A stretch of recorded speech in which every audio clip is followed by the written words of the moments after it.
Hello everybody, this is General Yanis, and today in General Yanis Tactics I'm going to be looking at the Chaos Vindicator Laser Destroyer, a Forge World heavy support unit with very high anti-vehicle properties, and I'm going to be reviewing it to see how it fits into Death Guard and Thousand Suns armies, adding some anti-vehicle firepower. So with no further ado, let's get started. So today, the 12th of February, reached a milestone this week in YouTube, passing the 5,000 mark of subscribers, so 5K, and a bit a road ahead to 40K, which of course should be a nice goal for of course Warhammer. So thank you all for subscribing and supporting the channel grow in this journey. Very big, strong thanks also, of course, to my patrons. So in this video, reviewing the Chaos Vindicator Laser Destroyer with emphasis of how it could be used in Death Guard and Thousand Suns. So I will be looking at the stats and the weapons of the Laser Destroyer, then the damage output in comparison to other similar units, heavy support or heavy shooting units, let's say. Then looking at Death Guard synergies, Thousand Suns synergies, durability, and then some summary and final thoughts. Before I start, as always, as I said, very big thanks to all you guys out there supporting the channel and my patrons, and for your comments, etc. So let's get started with the stats. So the Chaos Vindicator Laser Destroyer was added in the FAQ for the Imperial Armor Compendium. So it's a model with 11 wounds and a bracketing profile. It has a nice toughness 8, and it's basically not a melee unit, of course, it's a tank, so it has a ballistic skill. The movement and the attacks degrade as it loses wounds, a 3+ save, 3+ ballistic skill in the top bracket. The main weapon is the laser volley cannons, and then it has a small storm bolter, not super special. You can also equip a Hell-Forged Hunter Killer Missile, which is a one-shot weapon for 5 points. I won't be looking so much into this missile, just a one-shot D6 damage weapon. The whole unit is 175 points.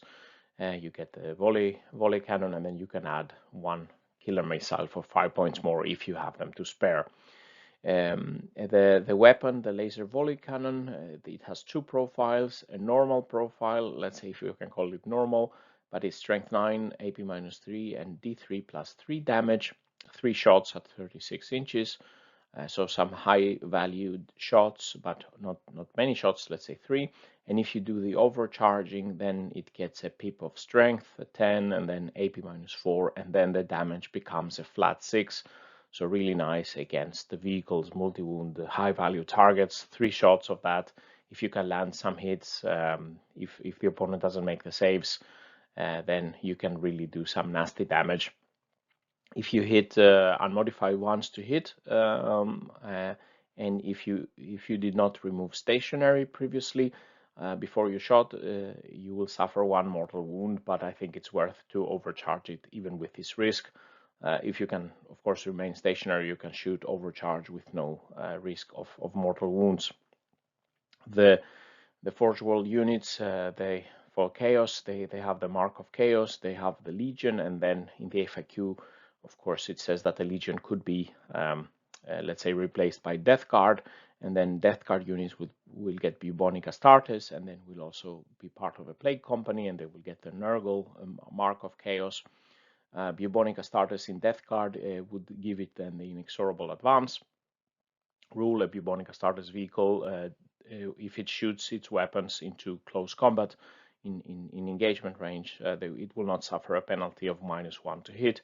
So if it's surrounded by something, you can still be hitting on 3 pluses in engagement range.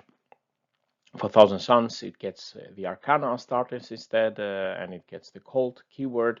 So the Arcana Astartes is really helpful because it gives the vehicle a 5+ invul, so really great. Otherwise, it doesn't have any invul and just a normal 3+ save. If we look at the damage output for the laser volley cannon, so here we see the The normal profile, the D3+3 damage, if you don't, let's say, overcharge, and the orange line is the overcharge. Here you see the average expected damage, not point corrected or anything here, raw expected damage versus a variety of targets. And we see all in all, overcharging, getting the flat 6 profile is better, of course, than the non overcharging the normal profile. If we look at some of the targets with only 1 wound and Invul, there is not much difference in the profiles. If we look at the biggest difference is if we have the big vehicles with high toughness with no invuls, then the overcharging is really very strong here. For example, on a gladiator, you will be doing 8 wounds on average with the overcharging, and only, let's say, 5 wounds, 5-6 wounds with a normal volley profile, which is not bad, D3+3, but overcharging the flat 6 is really good.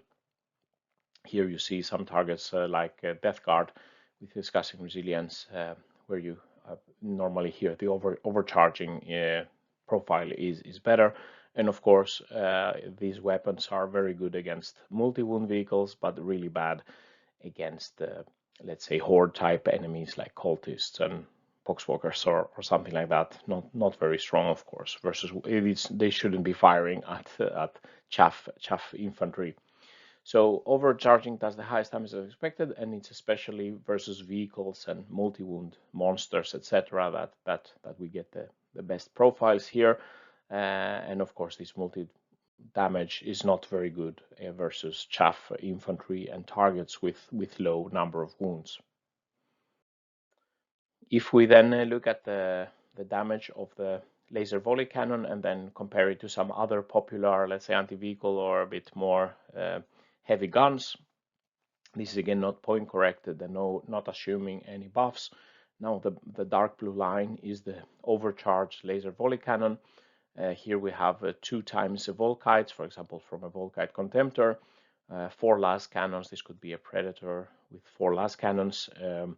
Also similar cost, 175 points. The 2 Volkites also around the same cost as the Vindicator here, the Laser Destroyer. A mortar and entropy gun, the yellow line, like a Plagueburstcrawler for Death Guard. Autocannon, 2 autocannon and ectoplasma, like for a Forge Fiend for 1000 Suns. And a multi-melt and crack missile could be for example, Hellbrute or a Mephitic Blightholder. And we see here that especially against these vehicles with no invul saves, the laser volley cannon is the strongest. Toughness 8 opponents like Imperial Knights, they are doing let's say something like a Lehman Russ or something like that. Then the laser cannon, volley cannon, the Vindicator is the strongest option. If we look at the Volkite, for Volkite Contemptor, it's overall better versus most targets, but not so much. Toughness 7-8 targets here than multi-wound, then, and especially with targets with discussing resilience, then the volley cannon is better. 4 las cannons, the gray, are not as good, of course. The Plagueburstcrawler, having the mortar and the 2 entropy cannons, is also quite good. Not as good at toughness 8 opponents like the laser volley cannon, but still overall in quite nice performance here. Light blue, the autocannon ectoplasma Forge Fiend, not as good versus the high toughness targets, but this is, let's say, better versus, let's say, more infantry and more let's say chaff horde type enemies. And then multi-melt and crack missile not as strong as the other options here. So if we take the average and we do the point correction average against the General Yanis 31 targets that you could see in the previous page, and then look at the damage point corrected, we see that Contemptor with Twin Culverin and Cyclone missile, or without the missile, gives most, let's say if we look at the 24-inch average damage per 100 points. This is still the highest, let's say, but this is looking across targets with both infantry and vehicles and low toughness and high toughness. Still one of the best all-round damage dealers. The Plagueburstcrawler with the entropy cannon and the slugger comes in, let's say, in the second place. Then the Forge Fiend we have here, and then we have the Death Card Vindicator or the Thousand Suns Vindicator. Basically, they have this profile at 24 inch, 12 inch. The main difference is in the point blank, where in the point blank the Death Card vehicle doesn't suffer the penalty for shooting the heavy weapon into engagement range. A Defiler, the Vindicator overall is better against, for example, a Defiler or a normal Vindicator, or the Predator with las cannons, or the Hellbrute or the Mephitic Light Haulers with Melta and missiles, even point corrected. This, of course, this number is lower than that average here. As I said, if we would only look at vehicles like we saw in the graphs before, the Vindicator is more, let's say, has the highest damage per se versus monsters and vehicles with high toughness and high wound counts. But let's say in a death card list, it would be competing in the heavy support slot with a Plagueburstcrawler, which is, let's say, overall a bit better, and in the Forge Fiend, which is probably more equal to the Forge Fiend in Thousand Suns lists. Now looking at death card buffs and any synergies, as we discussed when becoming part of a death card list, then it will be a Bubonic Astartes unit that can shoot in point blank with no penalty. That's of course a nice bonus. But let's say when we have 3 shots of a very highly efficient, let's say, gun, would like to be hitting, but there is no way to give it some kind of rerolls or to hit better. Apart from using command point rerolls. We have 3 high value attacks, but we can't, because it's not a core, we can't give it rerolls. We can't give it +1s to hit or exploding 6s or something like that. And the popular build with Summoning Epidemius doesn't work on the Laser Vindicator because it's not a demon engine. So it doesn't work with this synergy that we have, where we, for example, can give a Plagueburstcrawler rerolling ones to hit. Inexorable Plague Company, giving increased AP to weapons that are within a contagion of an Inexorable Warlord, is not really helpful against the Laser Volley Cannon. Already it has very high AP, so not huge benefit here. If we place the enemy within a contagion of another forward deployed unit, bringing the enemy -1 toughness in contagion, this could help a bit, but already the strength of the weapon is high, strength 9 or 10. Of course, bringing a bit the toughness a little bit down, it will help, but it's not as crucial as for the Contemptor, for example, which has a strength 6 Volkite. One thing that comes to mind is the cyclic corrosion. This stratagem costs unfortunately 2 command points. Then you could use another unit to shoot or tag the enemy, let's say, with a plague weapon, and then the Laser Vindicator and other units, when they are shooting against that particular target, they can reroll ones to wound. So of course this can be quite strong. Having a strength 10, a lot of the enemies will be wounding on a 2+, 3+. If you also can reroll ones to wound, then your wound roll has a high chance of success, but it's quite costly, these 2 command points, and you need another unit to do the tagging or the corroding of the target. So all in all, not super easy to buff the damage that we saw in the previous page. So if we take the Vindicator Laser Destroyer, unbuffed, 24-inch damage per 100 points, 2.7. If we use the cyclic corrosion, giving it reroll once to wound, and then having the enemy in contagion, so the enemy's toughness goes down. In this list, the target, we're going to be getting a bit increase, 3.2 wounds. If we look at the Plagueburstcrawler with Entropy Cannon and the Slugger, it starts with a higher baseline damage, and it's easier to buff with the Disgusting Force stratagem, making the mortar damage 3 weapon. Also having the enemy in contagion, also giving it can benefit from the Inexorable AP, etc. So it's easier to boost even higher than we have, let's say, the Vindicator Laser Destroyer. And then if we look at the durability, then it's quite difficult to buff the durability. for the Laser Vindicator. Not much we can do with strats or abilities and relics and stuff like that. It doesn't get the disgusting resilience. It doesn't have an invul save, so it will all in all be a little bit less durable than the other Death Guard vehicles. So not super many buffs basically, and synergy in Death Guard lists. It's easier, in my opinion, easier to buff a Plagueburstcrawler, and it can be more easily benefiting from other rules of the army. Then if we look at the Thousand Suns, the buffs and the synergies for the Thousand Suns, I think the the innate buff for being a Thousand Suns and the psychic powers can really increase the efficiency of the Laser Vindicator.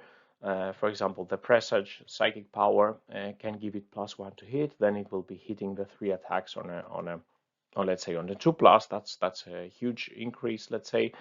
And even more importantly, if you really have something you want to take down, if you are using the psychic power Twist of Fate on the enemy, then they cannot use their invul save, and then the Vindicator's weapon can really pass through, not giving much of a save for the opponent, and then the flat 6 damage will do the rest, let's say. So easier, let's say, to buff, +1 to hit, and taking out the invul saves can really help against special targets.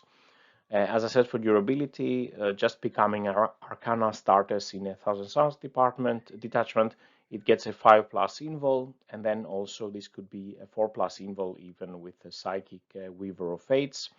Also, there are stratagems to give it protection from mortal wounds, etc. So, all in all, I think Thousand Suns have easier ways to buff the Vindicator and better combos to maximize the damage, and also giving it significant boost to its durability as well. So finally, looking at the durability, not point corrected here. Durability in this sense is how many shots can the unit take from a variety of weapons here before it's destroyed. And here we have a Death Guard Vindicator Laser Destroyer. So basically it's 11 wounds, toughness 8, no disgusting resilience, and no invul saves. It's quite durable against the anti-personal weapon. It can withstand a lot of shots, but if we go to looking at, let's say, entropy cannons or meltas or something like that, six meltas at half range will take it out. If we compare it to one of our most durable unit, the Plagueburstcrawler, toughness 8, but with 5+ demonic save, disgusting resilience, and cheaper, basically you can take double the amount of meltas at half range. And for example, our lighter vehicles, the Mephitic Blightholder, for example, or a 30 Blowthrone, here it can take more shots from this heavy weaponry than the Vindicator Laser Destroyer can do, even if it has a toughness 8, and the Mephitic Blightholder has a toughness 7. The Death Guard Chaos Predator, let's say, is less durable than the Laser Destroyer, but as I said, the demonic engines have a higher durability than these, let's say, more normal bubonic Astartes vehicles.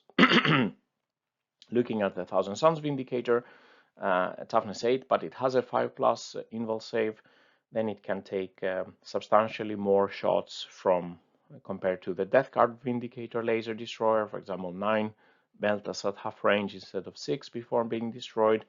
And also, in comparison, the other Thousand Suns, let's say, alternatives like a Muthalith Vortex Beast or a Forge Fiend or something like that, because it has the toughness 8, it's better than the competition in the Thousand Suns, let's say. So it gives you more durability than some of the other alternatives, and as we saw, it also gives you some very nice damage compared to the other alternatives. So, as I said, the Thousand Suns Vindicator basically more durable than the Death Guard Vindicator with a 5+ invul.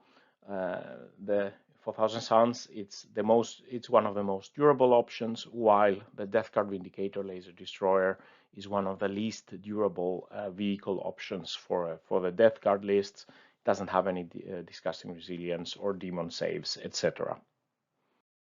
So, reaching to the summary and the final thoughts, the Laser Vindicator Destroyer It's a very strong anti-vehicle heavy support unit, some very high damage weapons. It needs a line of sight, of course, and it can do quite a lot if it can connect and the opponent doesn't save. But I think all in all, for Death Guard, I think that the Plagueburstcrawler is a better option that can shoot more versatile. It's more versatile and can shoot at a variety of both high value and, let's say, horde type enemy targets, and doesn't need line of sight for the mortar, etc. The Death Guard synergies are not very strong for the Laser Vindicator. It can be by itself, it can shoot, but it's difficult to give it rerolls. It's difficult to buff its damage or its durability significantly. And the durability, as we saw, is suffering compared to the Death Guard alternatives, where the Demon engines have very nice, let's say, baseline durability. So I think all in all, for Death Guard, I would consider it as a niche unit, and if you really want an anti-vehicle, anti-monster specialist, then I think the Vindicator Laser Destroyer is a good option. The best heavy support, I think, for me still would be the Plagueburstcrawler, much more versatile and much more durable and cheaper also in points. For Thousand Suns, on the other hand, I think that the Laser Vindicator is one of the best choices for Thousand Suns, and also fills a gap that the Thousand Suns have. So basically, as an anti-vehicle specialist with presage hitting on a 2+, and a very strong synergy if you can take out the invul saves from some particularly nasty targets that you want to have take down with a flat 6 damage weapon. Durability with a 5+ invul, just being Arcana starters, really helps the durability. And I think compared to some of the other options, I think for the Thousand Suns, the Laser Destroyer Vindicator would be maybe the first choice heavy support unit to add to fill the gap of high toughness. How to deal damage to high toughness targets, for low toughness targets, for infantry, etc. The Thousand Suns have very nice shooting with the Scarab Terminators and the Rubric Marines, etc. So this concludes the video. What do you think about the Laser Vindicator Destroyer? Have you been fielding them? I know also they can be quite expensive to get from forgeworld. Also, that you could probably make a nice conversion and kit bashing from some of the more normal chassis that you can get from 40k vehicles. Let me know in your comment your experience and some ideas you have, what you think about my analysis. If you like this video, please press like and subscribe to my channel, where I will be bringing you more Warhammer tactics and analysis for Death Guard and Thousand Suns. And with these words, General Yanis is signing out. Stay safe out there, and bye-bye.